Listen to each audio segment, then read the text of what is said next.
grandeur, c'est le chemin où maintenant Linga Abika, mais pour vivre cette grandeur, selon Dieu, il y a des principes, il y a des choses où Essengiko Sala pour vivre cette grandeur. Bienvenue à tout le monde, vous êtes branchés à cette émission One Day. Au micro, c'est toujours Eli Elonga. Napé Sibino Mbote, bande kono sobokola dabiso partout à Kinshasa, Congo central, dans toutes nos provinces, territoires, ainsi que dans toutes nos communes. Na souhaité bino bolandi malamu dans tout ce qui dans partout bozola dabiso sans oublier Kinshasa, Congo, Brazzaville. Na pesibino merci. Une fois de plus, vous êtes de bienvenue. Na kotina ba bureau, na kotina ba salon nabino, rien que pour vous édifier. Très chers téléspectateurs, rien que pour vous éclaircir, vous amener à avoir une édification, vous amener à avoir un esprit ouvert. Dans ces programmes, on est là pour vous amener à avoir un esprit ouvert. On est là pour vous amener à comprendre des choses, à analyser, à comprendre ce qui vous arrive, toujours dans ces programmes. Voilà pourquoi on est là pour vous édifier, on est là pour vous éclaircir. Alors, mesdames, messieurs, partout, dans ces programmes One Day, nous sommes là vendredi 17h15 et puis les dimanches 11h30 et puis les lundis 15h35 sur Ismaël Télévision, au micro Eli Elonga. Merci beaucoup comme la kabiso à chaque temps, beaucoup participer dans ces programmes, beaucoup tika o ezali ba message nabino ezoko laksaete vous portez cette émission au cœur na pesibino penza. Merci et puis na souhaité bino bo lundi malam. Alors lelo on a une thématique qui est très importante au esengi to ko annoncer bino pe esengi to développer yango lelo.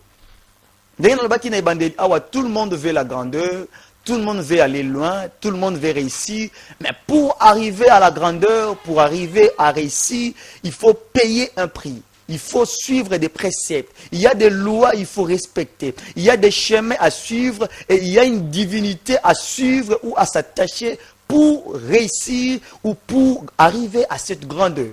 Et surtout pour ceux-là qui s'accrochent à Dieu, il y a des choses à suivre, il y a des choses à faire pour que vous puissiez arriver à cette grandeur aux autres désirés. Alors, ce que nous allons parler, c'est cela et dit le chemin de la grandeur selon Dieu.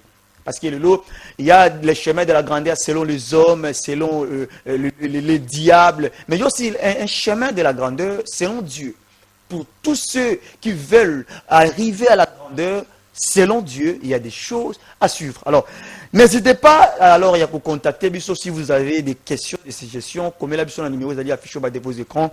Tout ça, ensemble avec l'homme de Dieu, l'évangéliste Stanley Katueba, il est aussi pasteur au sein de l'église ou la communauté, les élus de Dieu, de Bissika Ope Azak Okamba. Toko Yambaye, la fois passée, il était ici avec le pasteur Michel Otope Simbote depuis quelque part. Et l'autre, évangéliste Stanley Katueba. Il est pasteur aussi au sein de la communauté Les élus de Dieu. Il est ici présenté avec lui, Toko Mekapenza, pour développer ensemble sur cette thématique.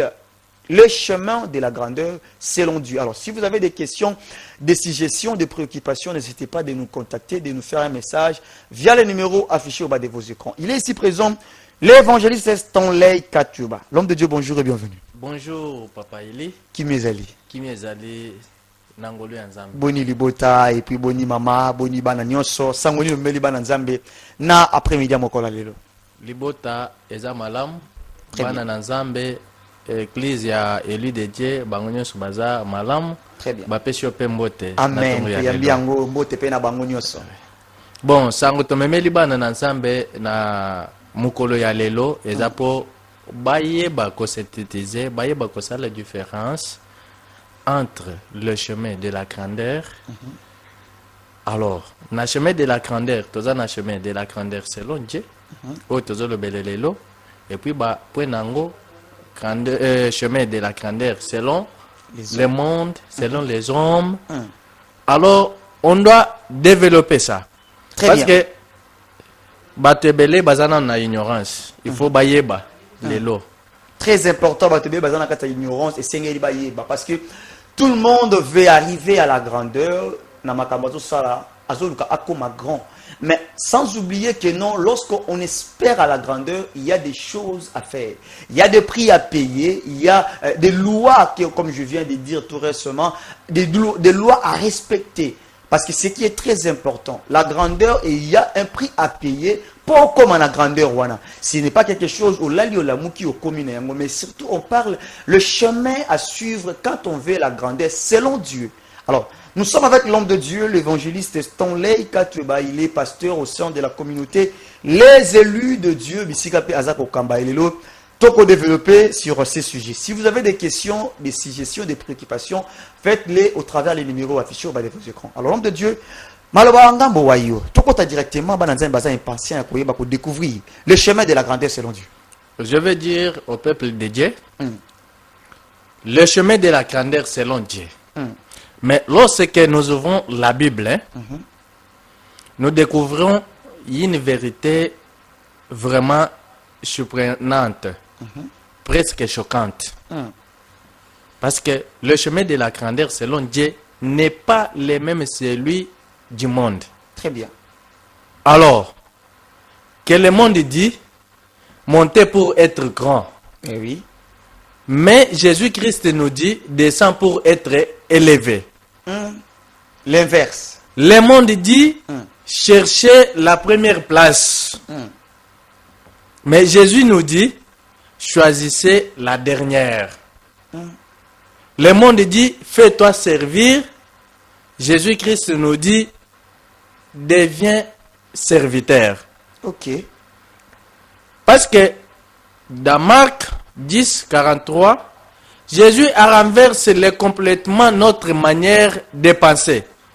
Il nous relève que les vrais grandeurs ne se trouvent pas dans la hauteur, mais dans l'humilité, pas dans la domination, mais dans le service, pas dans les courses vers le sommet, mais dans la capacité à se baisser pour glorifier Dieu. Je vais dire au peuple de Dieu que la grandeur, selon Dieu, ne se mesure pas. Parce que j'ai fait la légion de pyramides. Quand Jésus est venu, il a renversé la pyramide. Alors, je vais expliquer que, selon Dieu, quand la pyramide est renversée, on a pris ce qui est au sommet, devient plus bas. Parce que dans la pyramide normale, nous avons 3 étapes. Nous avons les sommets, c'est-à-dire les forts. Nous avons au milieu, nous avons les moyens. Voilà. Et en bas, nous avons les faibles.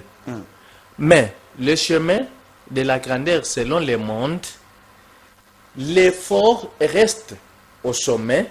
Ils veulent que les faibles puissent les servir. Alors, quand Dieu est venu, quand Jésus-Christ est venu, il a renversé ça. C'est pourquoi il a laissé les couronnes, il a descendu sur terre pour servir les faibles. Parce que quand Dieu dit, choisissez la dernière, c'est-à-dire, il ne faut pas se précipiter d'être la première. Il ne faut pas occuper ou bien de dire que non, moi, je vais monter pour être grand. Mais quand Jésus nous dit il faut descendre pour être élevé, celui qui descend, on doit l'élever. Alors, celui qui monte, on peut l'abaisser. C'est pourquoi aujourd'hui, nous allons découvrir ensemble la véritable chemin de la grandeur selon Dieu. Un chemin qui transforme les cœurs, renverse les logiques humaines et nous conduit vers l'élévation divine. Alors, c'est pourquoi aujourd'hui, avec vous, on doit connaître les idées centrales dans le monde, et les idées principales avec Dieu. Parce que dans le monde, la grandeur se mesure par la position, le pouvoir, les titres et l'influence. Alors, si tu y as tous les 4 étapes, te mesurer que vous êtes grand. Ok. C'est comme ça dans le monde. La position. Si tu es bien positionné, tu as le pouvoir, tu as des titres, tu as des influences. Alors, tu te sens que tu es grand. Tu es déjà grand, voilà. Oui. Mais dans le royaume de Dieu, la grandeur se mesure par les services. Ok. La grandeur se mesure par l'humilité. La grandeur se mesure par les sacrifices. Très bien. La grandeur se mesure par l'obéissance. Parce que le chemin de la grandeur selon Dieu est à l'opposé du chemin de la grandeur selon le monde. Très bien. On a fait la légion, on a opposé ça, on a renversé ça. Très bien. Parce que le monde dit monter pour être grand. Mais le monde favorise ceux qui dominent. Ok. Il faut savoir aujourd'hui, si toi tu domines, le monde doit te favoriser. Ok. Le monde applaudit ceux qui sont au sommet. Le monde admire ceux qui sont servis.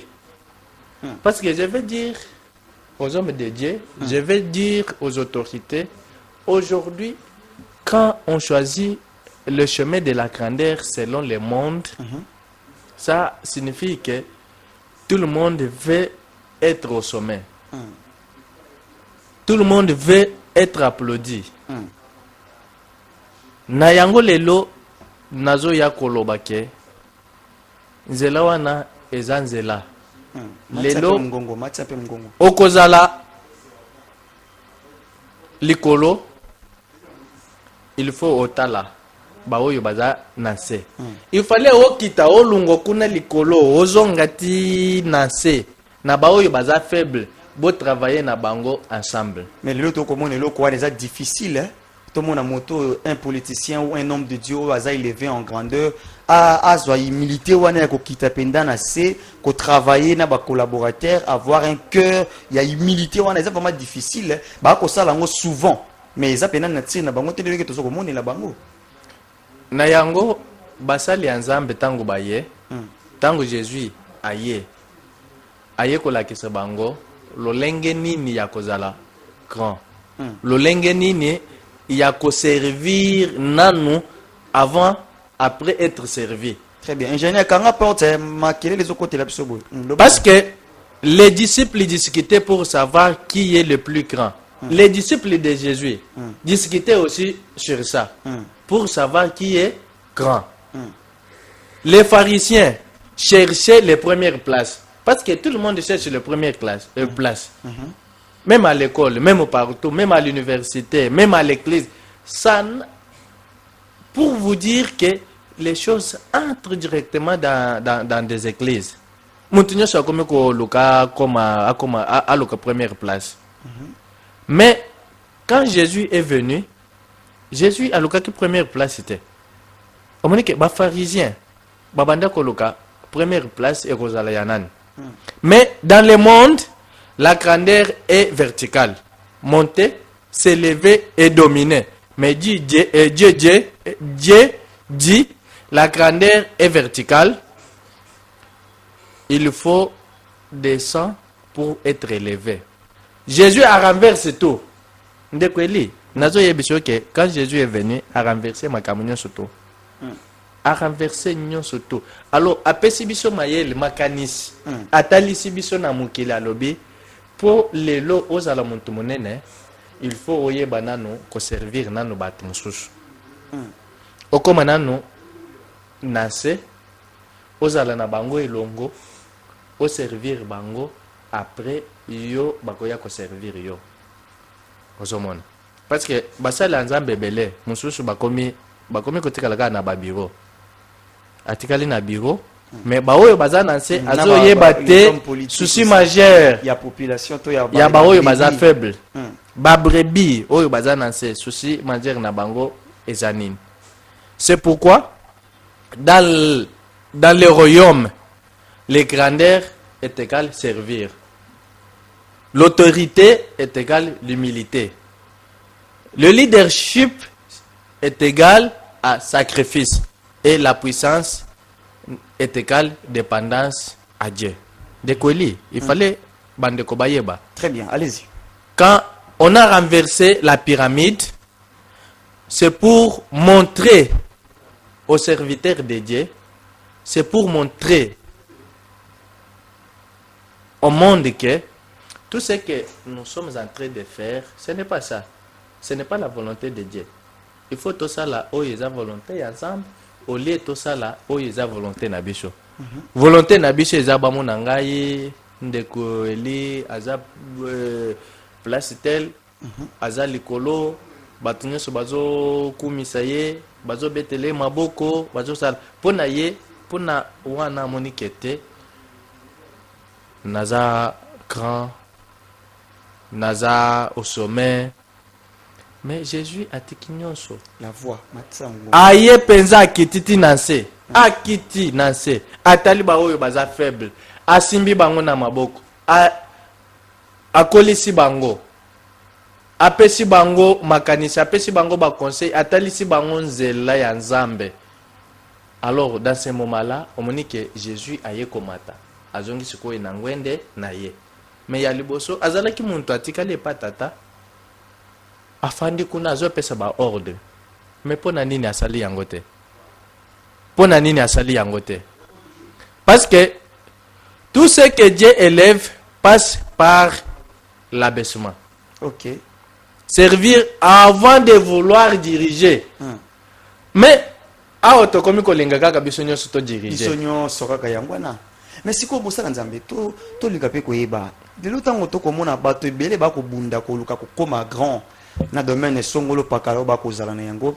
Mais mukiende bazo koma. Mais mingi ya bato bazo ko buta wana bazo koma ka petite. Elo nini bazo ko maîtriser te zo sala ete esukisa bango na katikati sans que ba atteindre l'objectif na bango ya grandeur. Et ko zala lolengeni. Na ba domaine vraiment ils a confondu. Bon, ya liboso eza moto réponse eza que parce que toza na vision ou bien objectif mibale. Ok. Chercher la volonté de Dieu en premier. Pas la gloire personnelle. Parce que baza mibale. Mususu azoloka gloire personnelle, mususu azoloka volonté ya nzambe.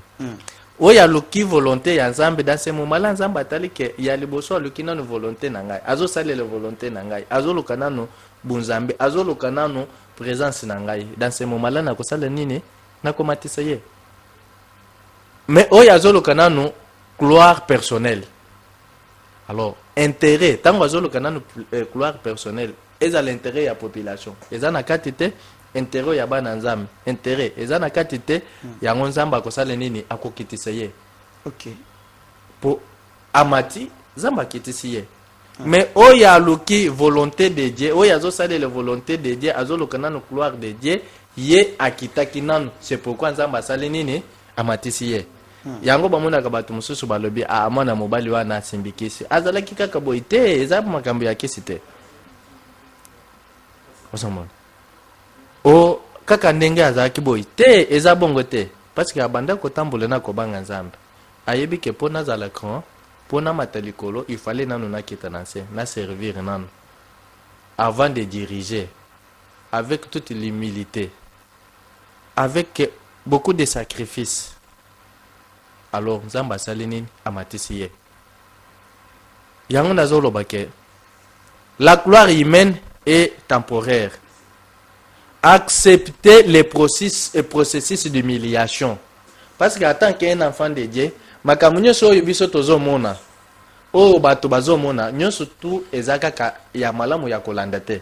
Ok. Parce que il y a un adage qui dit tout ce qui brille n'est pas de l'or, voilà. Alors, omoni muntu mususu azaki na vision mais asuki nango na kati.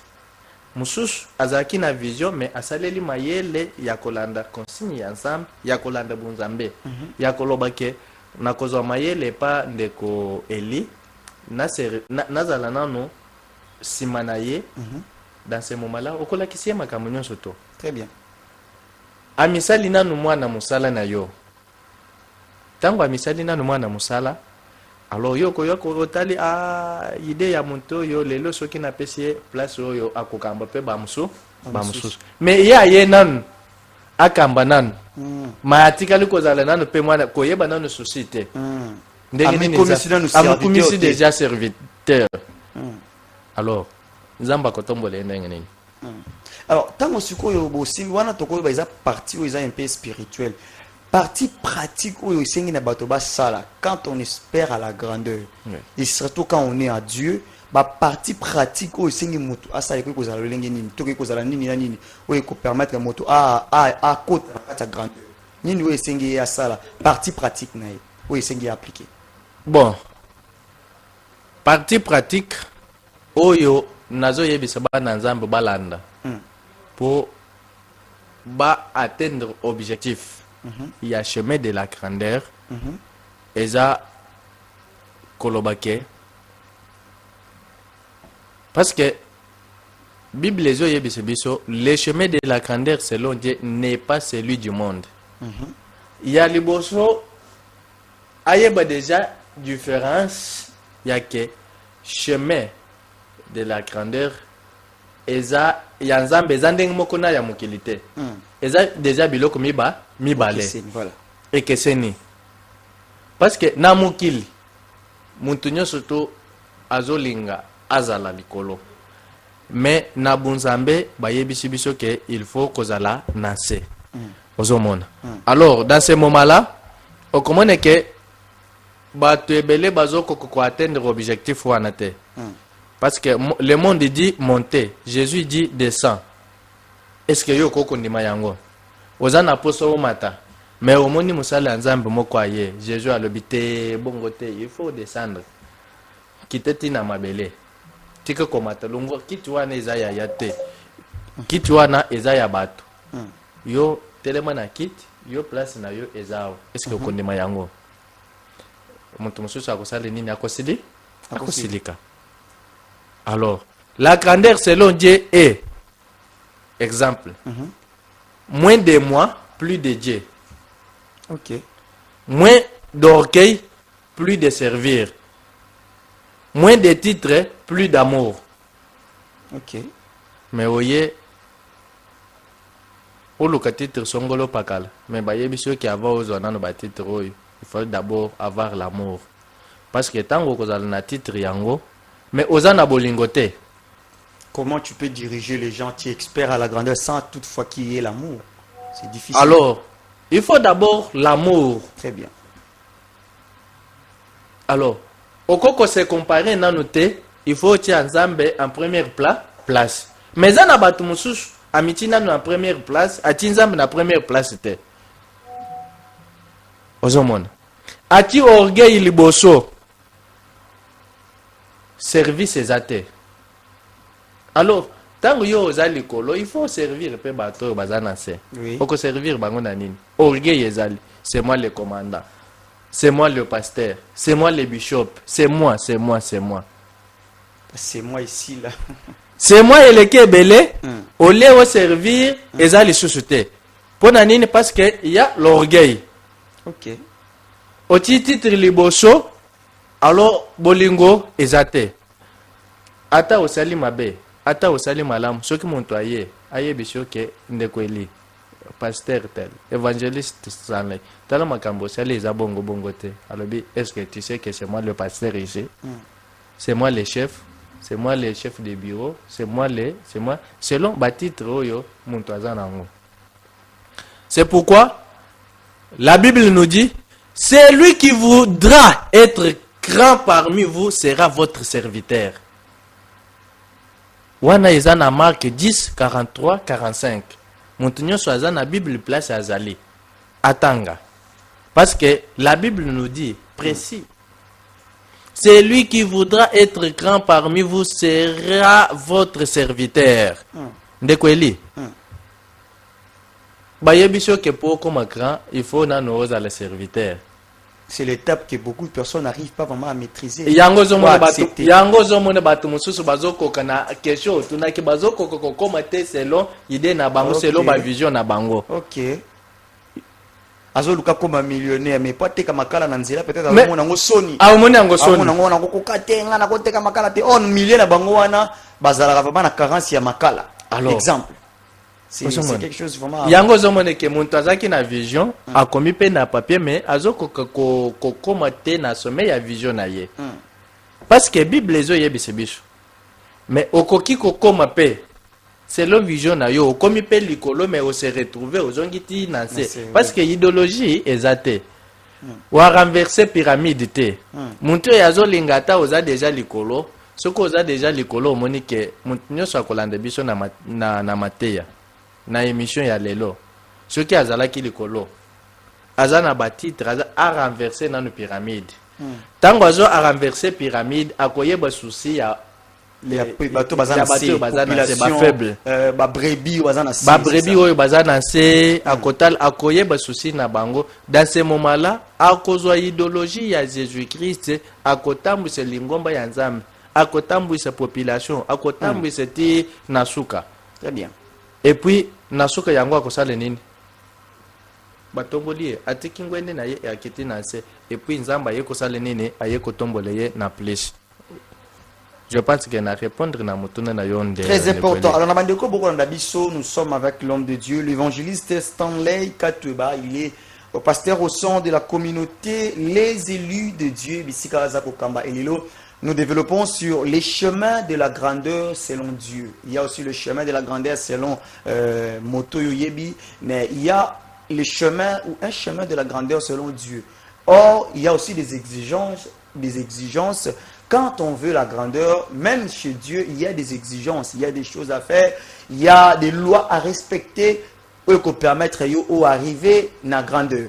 Alors, ça déjà, point important. Vous voulez avoir la grandeur, vous voulez devenir grand, vous voulez être au sommet dans un domaine quelconque, même dans l'œuvre de Dieu, faites-vous serviteur. Faites-vous serviteur. Comprendre les choses, la pensée, les besoins de ceux-là qui sont encore faibles. Aujourd'hui, comme ma grandeur, on est déjà grand. Comme sous-grand koleka, si tu te s'occupes na ba faire yaba bazana nuna se. Fais-toi petit, humilie-toi. C'est ce qui se fera certes que grandeur aux anango et bako se maintenir. Yo pe motozo lingo mata. Lorsque attitude le lingue Christ a qui yango, c'est ce qui fera que comme na grandeur. Mais si tu ne te soucies pas na oizabatu, yo zap chef, o se soucia kana ba travailler na yote. Moi et comme na suka, mbongo esengi ba futa bango o détourner yango nanu nko. Prime esengi ko pesa ndeko wana o kati yango nanu. Mais tu t'espères à la grandeur. Comment est-ce que grandeur ekoya tant que au une attitude ya cause la serviteur pour na sous-souter. Oh, ma combinaison c'est que non, celui qui veut la grandeur doit se faire petit, doit se faire serviteur. Et ça va décider de kutaki na réunion ba tunaki Christ. Nani o azali grand parmi biso. Christ ayanola ki bango, moto o alingi akoma grand. To moto o aza grand, et ça moto o azoko sali la ba sous. Ce qui est très important. Olingi comme pasteur, olingi comme chef d'entreprise. Est-ce que na kati ya société kaka l'équipe o ba pesa kayo o diriger? Est-ce que ozaka na souci ya batu o ba pesa kayo diriger bango? Na groupe ya intercession, na équipe de football, na équipe ya travail bisiko travaillaka. Est-ce que équipe batu ba pesa o travailler na bango? Est-ce que tu te soucies vraiment pour na bango?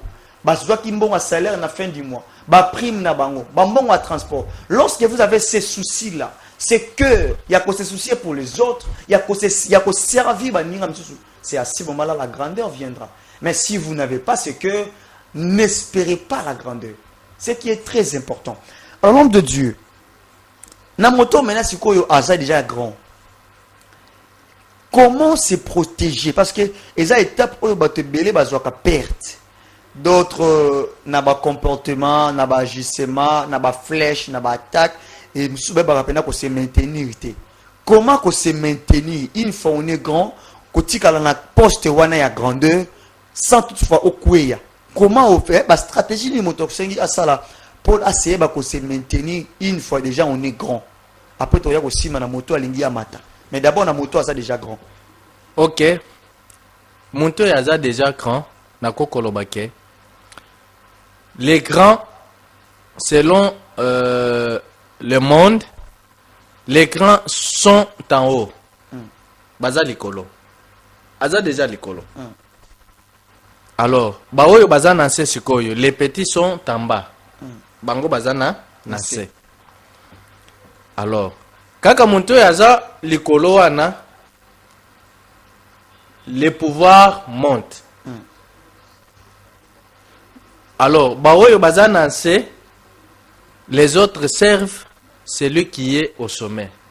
Baoyo bazananse, bamonde bazo salela ye. Yaza déjà likolo. Pouvoir na ye, ezo mata, baoyo bazananse bazo sale nini, bazo salela ye. Mais sikoyo nazo pesa ye stratégie, Voilà. ya koyeba ke ndenge ngai naza likolo, akosala ndenge nini. Voilà. Alors, dans les royaumes de Dieu, c'est pourquoi Jésus-Christ a renversé la pyramide. Il faut azala na mayele ya kwa renverser pyramide. Alors, tango azo a renverser yango. Omoni likolo eza songe. Nase eza monene. Asali nini songe oyo eza likolo wana ezali nini ebaluki ekomi na nase. Oyo ezaki nase ekeili likolo. Alors, amisali sikoyo ke ngai ndenge naza boye ngai nakomi sikoyo faible. Sikoyo nazo salela sikoyo ba oyo bazaki faible wana nazo salela bango. Alors, à considérer muntu nyonso na place na ye, apesi muntu nyonso valeur na ye quel que soit na rang na ye. Oyo azaki na porte, apesi valeur na ye. Oyo akombaka église, apesi valeur na ye. Diacre, apesi valeur na ye. À considérer ye d'abord na musale na ye azosala. Asala ngo apesi ngo sikoyo valeur. Tala non, ce qui ke chef azali kolo. Exemple, na apesi exemple terre à terre. Président de la République apesi valeur na muntu azokomba na nzela. Muntu ana ko se sentir ndenge nini. Sikoyo oyo azali kolo apesi valeur na muntu azana nse. Sikoyo yo olingi sikoyo otouche muntu wana oyo apesi oyo yananse valeur. Muntu yananse wana kosala ndenge nini. Akwatake yo. C'est-à-dire pouvoir na yo ekomi kosala nini. Ekomi komata. Parce que bato nyonso bakokotela. Balinga balongola ndeko eli te ndeko eli vraiment aza muntu malamu, ayebi souci ya peuple, ayebi souci ya bana nzambe. Alors maye muntu atouche yo ezate. Mais tango yo ozalaka ya likolo, makambo nyonso ozosala yango te. Soki balinga batouche lobi wana kende. Kutu abomi na église, abomi na société. Abomi. Alors, je vais dire ceci. Le plus grand est celui qui sert. La puissance descend. Alors, oza likolo, oza na mpifo, oza na makasi nyon surtout, il fallait makasi wane sala nini, ekiteti nanse. La gloire passe par l'humilité. Alors, otiki na ngwende na yo, Jésus-Christ atika ki ngwende akiti nanse. Andimi kokufa na nkulusu, andimi babete ye basete, andimi humiliation. Yango komone ke oyo azaki déjà likolo a maintenir likolo na ye akozala kaka grand or akomata lisusu plus parce que atiki nyonso atiki ba gloire atiki grandeur na ye atiki nyonso to parce que la Bible nous dit la vraie élévation vient de Dieu pas des hommes. Mais nzambe pa monike ozana motema ya kosonga bato kosonga babola kolie na batu ananse parce que Jésus peut atika ki aye kolie na batu ananse. Dans ce moment là comment est que parce que ndeko nazo yebiso ke Jésus renverse les modèles du monde parce que modèle du monde vraiment ceux qui to lingi to landa yango to kende komituta na mire to kosuka na nzela yango Yesu Jésus azaki aleli alobi na koko teke boite. Il faut na renverser modèle ya monde. Ce que oza likolo. Exemple na ye moko. Azalaki likolo. Azama na nzambe. Pona nini aketaki nanse. Parce que le modèle du monde c'est la pyramide normale. L'homme cherche à monter. L'orgueil pousse à dominer. Le pouvoir est vu comme une position d'autorité. Ça c'est le modèle du monde. Mais comment Jésus-Christ est venu pour renverser le modèle du monde? Le modèle de Dieu, c'est la pyramide à renverser. Jésus descend pour sauver. On doit voir dans Philippiens 2, 6 à 8. Voilà. C'est-à-dire, la grandeur, c'est le service. La puissance, c'est l'humilité. Yango, Yesu Christ a dit que je vais changer les modèles du monde. Parce que les modèles du monde, l'homme cherche toujours à monter. L'orgueil pousse à dominer. Parce que Montunyo surtout alingika a dominer. A dominer. Yo dominer. Yo yaza le chef. Sikoyo banani oyo bakozala. Toza biso mibale. Baye batoni nani akoza le chef. Yo tomboli loboko ngai pe na tomboli loboko. Sikoyo biso mibale tolingi toza le chef. Nani akokonza moninga sikoyo. Problème. Ouais, cause le problème grave. Parce que je vais dire que leadership c'est le sacrifice. Quand tu es un leader, il faut avoir beaucoup de sacrifices. Oyo kosala ba oyo baza simana yo, ba inférieur na yo. Mais ce n'est pas que ceux qui ont un leader, ba oyo baza na sende ba bande kosala la yo. Te. Eza ba nazo pese exemple. Eza ba camarade mususu certains lundi comme ça. Azo yebisa ngai alobi vraiment bo bacheli bino ba offrande bino moko kaka boli akese consort na lobi parfois ngai ndenge naza boy natalaka eza na bato mosusu na église nazo sunga bango menzambe nda yebi. Ce n'est pas que bato wana babanda kaka kopesa te. Biso il fallait tozale nanse toyeba pesa aussi na bango. Voilà. C'est important. C'est pourquoi les héros de Dieu ont tout été à renverser. Bato nyoso yo bazalaki minine. Basalaki nini? Zambe asala abalisa ki bango. Par exemple Joseph. Joseph pour akoma na palais aleki na makambo ebele. Depuis prison après palais. Nani wa akodinga lisusu ba makambo ya bongo. Na pesa exemple ya David. David pour comme roi aleki na zelenine ya berger. Très bien. Akomi na berger après aye roi. Oui. Moïse pour comme libérateur. Oyebi que Moïse a souffert dans le désert. Aleki na na désert. Après a commis libérateur. Esther pour comme reine. Aleki na nzele ya akomaki azalaki orpheline. Tango aza orpheline, ale aye ko découvrir makambo ebele. Bapasi banzala babisengo. Nyonso a supporté Amélie. Mais tant que monte à bongo a commis reine, a couché les nines, a koye bapasi à battre mon souche.